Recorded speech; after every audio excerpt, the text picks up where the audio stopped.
Hello and thank you for joining us for this week's track guide for Daily Race C in association with Kireth Esports.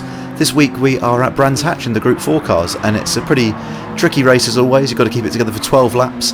You can qualify on the medium tyres, but you must use the hard tyres for at least one lap during the race, otherwise you'll get a minute penalty, which I found out the hard way in my first race that I did.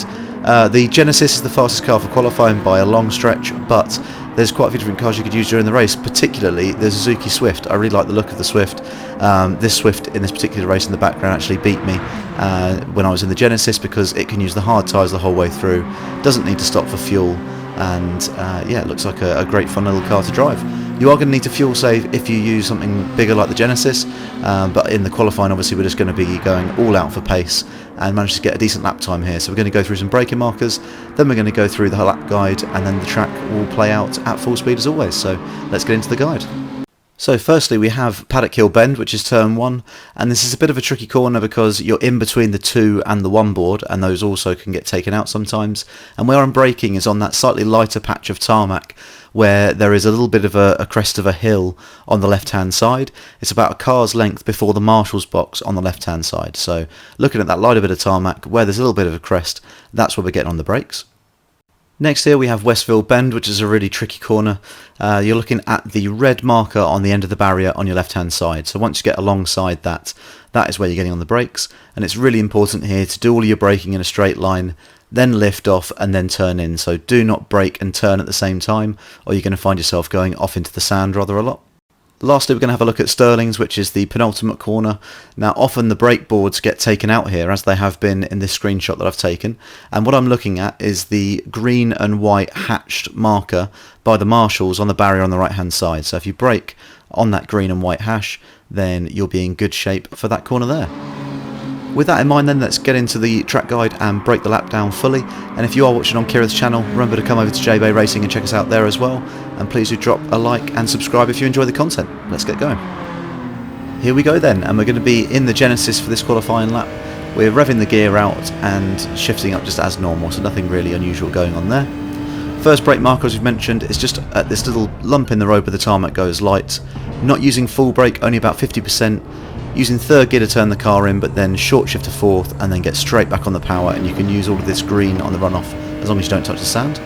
Then brake in as soon as we come under the Palmer Motorsport barrier, down in second gear, let the car rotate around. You do have to hold the brake on until about halfway around there, but then you can really aggressively accelerate when you are over the halfway marker on that corner. You're going to shift up from second to third quite quickly, and then hold third gear, decent dab of brake, about 75%, and turn the car in, clip this curb on the inside, and then get straight on the power. And again, you can use this runoff on the right without worrying about any kind of penalties. Next we're coming up to Surtees, which is a tricky little corner, and I'm braking just before the start of the white and red curb on the right hand side there, the little sausage curb that's low down. Get over nicely to the left hand side, and you want to be on the power as early as you can, so well before that white line that comes across the road. That's going to give you the best launch possible for coming down the back straight here.